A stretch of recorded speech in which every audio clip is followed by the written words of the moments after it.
Saturday, July 11th. And let's start with a delayed, because I'm not sitting here with all kinds of prompters and stuff, but with a delayed but really heartfelt shout out, and my thoughts and prayers are with you in Venezuela. The earthquake's just unbelievable, and I haven't spoken of it, but I've been thinking about it a lot, and I just wanted to start with that. How awful, and in some ways, for those of you who believe in God, isn't it speaking to Trump everywhere he goes? It's catastrophe. But shout out. All right. So we've had a few major sporting events, and so let me address them in my way. Let's start with the World Cup. And for me, one of the great highlights was day one. And again, I haven't spoken about it, a little bit delayed, but that's fine. I want to do it my way. And I loved Shakira opening the World Cup. It was done in Mexico City. I absolutely loved watching EJ sing with Andrea Bocelli, because I love EJ. I love what she's done. I talked with you before the Academy Awards, and I spoke about how she was going to win Song of the Year, and of course she did. She won the Academy Award for it, and she was so elegant and awesome. And the one other singer I want to shout out, because she was just so unbelievably beautiful, was Tyla singing the national anthem for South Africa. Unfortunately, I find myself now, every time I hear South Africa, I think of Elon Muskrat, and it makes me sick, which is just too bad, because, good for South Africa, but Elon Musk is just truly a rat. Next, well, let's stay with the World Cup. We may as well.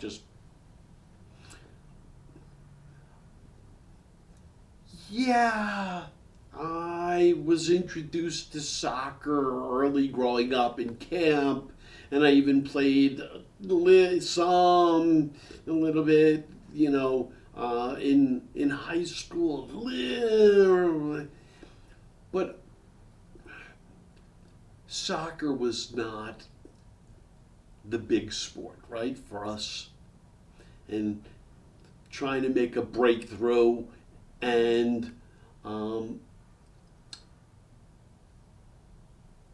when I watch soccer matches, football, I feel like I am watching a soap opera.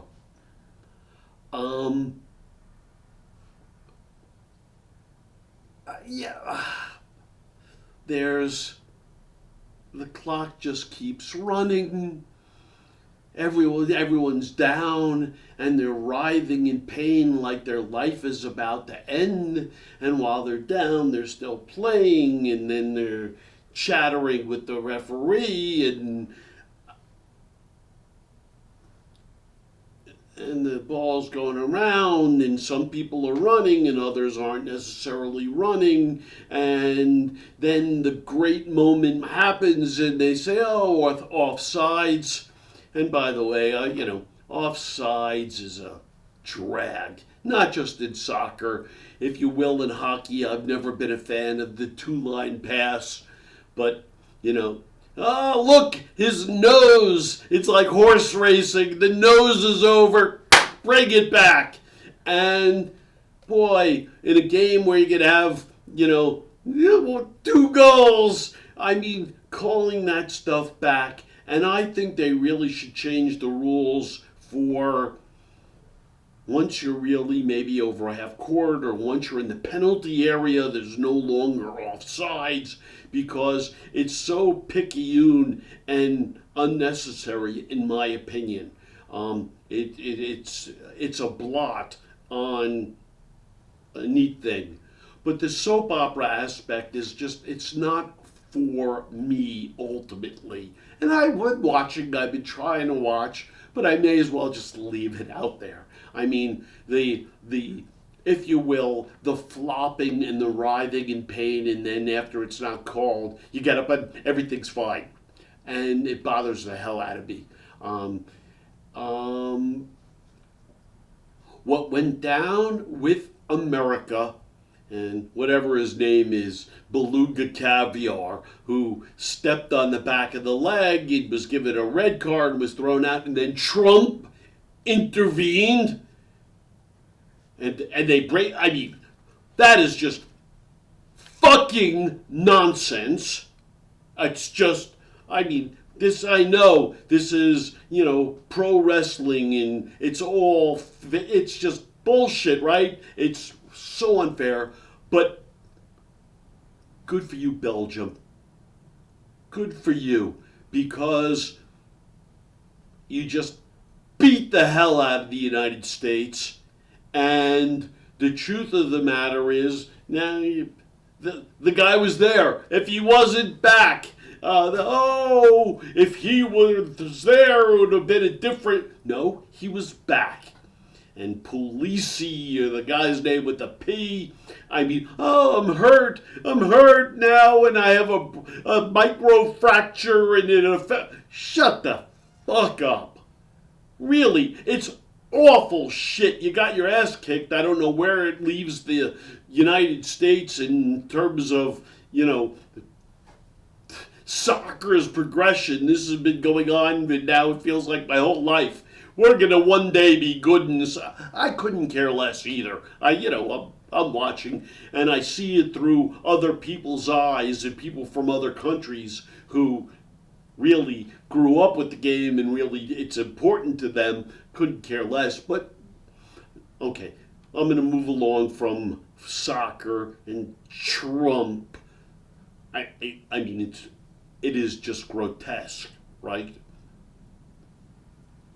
Mark that, because I'm going to reach a conclusion, by the way, at the end, that I think is both witty and apt. Let's talk golf a little bit. There were 2 tournaments. One Shinnecock, U.S. Open, and Wyndham Clark beat Sam Burns, and then more recently, Victor Hovland beat Scotty Scheffler at was it Travelers out of Connecticut, and particularly for the in both cases, start with Shinnecock. What the hell is wrong with you, Long Island? You have become so rude and heckling and mashed potatoes, baba booey, meat. What the fuck is wrong with you? Yeah, I know you grew up with Howard Stern. It has no place in the gentleman's game of golf. And you're not part of the. If you want to scream and act like an asshole, buy your ticket, go to Phoenix, drink whatever you're going to drink, and throw water bottles, and go to the Phoenix Open. There they think it's a great idea. Otherwise, Don't do it. You should be thrown out. And I'll tell you something, Long Island, and everyone talks about it now, the New York crowds, you're a bunch of douchebags. And what's so interesting is this eagerness to chant, USA, USA. In this day and age, you could question, whether I've got it right, but in this day and age, the only ones who would be so gung-ho to chant USA, USA are MAGA schmucks. Because we're completely undivided. So USA, USA, like you're so happy and go. Because right now the USA is not standing for liberty and justice for all, is it? It's standing for overt corruption and a kingpin.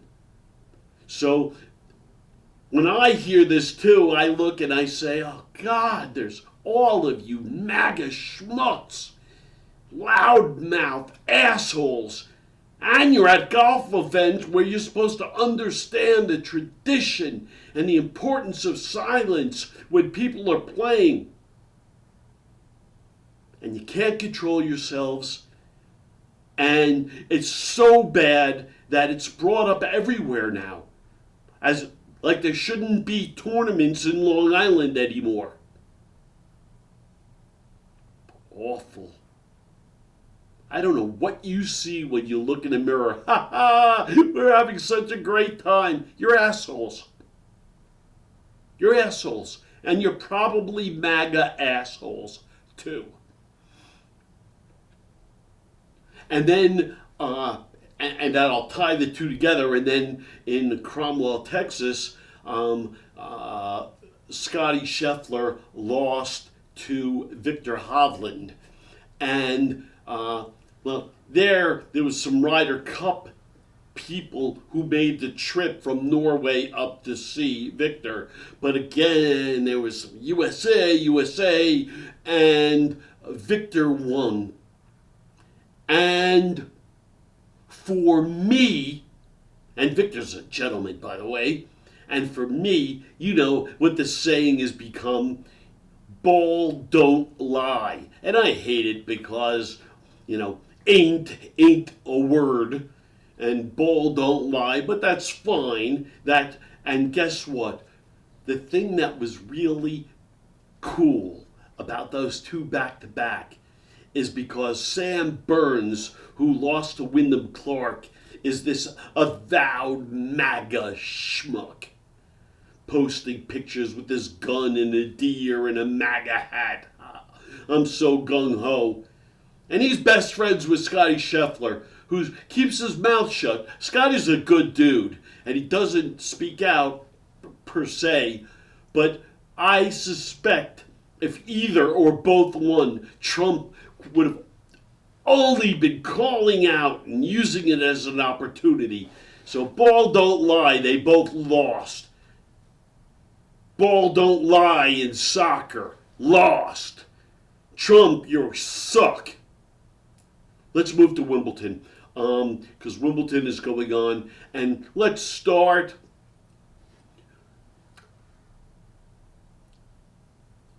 When is enough enough? Serena Williams, it wound up being an unnecessary stunt. You didn't need, you have it all, right? Yeah, an amazing career and now a nice family and a successful husband but it's never enough. So you're going to come back and everyone has to say, oh, it's so exciting that Serena is back. And I sit there and say, no, why? It's been 4 years. Why? And by the way, I said the same thing about Tiger years ago, too. I don't care. I don't want to hear about every burp and fart and ache and pain. And certainly that's what went down. Or at least that's what you want to blame it on. Oh, I was hurt. I tweaked my knee. And bullshit. A girl who had lost 13 straight tournaments, just matches, beat you. So now you can explain it away to your tweaked knee, and then you pulled out of doubles, and I mean, what a waste. So you took someone's place in the tournament, and you don't even show up, and you shouldn't. You shouldn't be there anymore. Move forward with grace. Naomi Osaka, good for you in terms of you're raising your play and you're showing you, and you beat Sabalenka, and you really, at the same time, I don't understand wearing, I mean, at what point does it need to be the Met Gala? You need to come out in this whole kimono and, I mean, I don't know. Can't you just look sharp and play tennis? It needs to be a whole thing. Coco Gauff, well, you started to play better. What I don't understand is the match that you lost to Makova. And Makova's good, and she's in the finals right now. And her and Noskova, the two Czechs, are battling, and it still was undecided as of this moment. What I don't understand is, in your match, why didn't you use your slice backhand at all? I would love to see whatever research you had done, because I didn't get it. It was something that was working so well, and you were playing the game so well. But it was a cool match, and good for you. Although dumping, you find you had a match point, and to dump whatever you dumped into the net instead of, just hitting the fucking ball, right? I mean, and you talk about sort of DNA and champion DNA. Well, champion DNA says don't fuck around right then. Hit the ball. Let's go to the men's side real quick. The match of the tournament, and yes, there's still going to be a final match that'll go on tomorrow with Jannik Sinner and Sasha Zverev. But I want to really just quickly talk about the 5 hour and 15-minute 5-set match between Novak Djokovic and Felix Auger-Aliassime. It was stunning. It was beautiful. I mean, Novak he won, and he's unbelievable in these final set tiebreakers. His record is just unbelievable. But this is what I want to point out. On this side is Felix Aliassime. And on this side is, come on, is the great Arthur Ashe. Brain fart. And they're like doppelgangers to me. And the elegance and grace that was always exhibited by Arthur Ashe is now exhibited by Felix Auger-Aliassime. And Felix, I'm rooting for you, man. This was a big match against Djokovic. You now know how good you can be. And yes, you lost this one, but I hope you're around for, another 10 years, because you're a gentleman. And just the way you handled everything, and your play was stunning. And each holding serve, and Djokovic went out next round, straight sets to Jannik Sinner, and Djokovic was toast. But on the other side of the net, Jannik Sinner was flawless. I mean, he really played great. So it's going to be a very good finals match. I'm really looking forward to it, because Zverev winning in Roland Garros was a real big deal. And so it should be a very interesting match. let's leave it at that right now. Ball don't lie. Everything involving Trump sucks. That's the bottom line. This is Hal Mintz. Thumbs up or feet up. Thank you.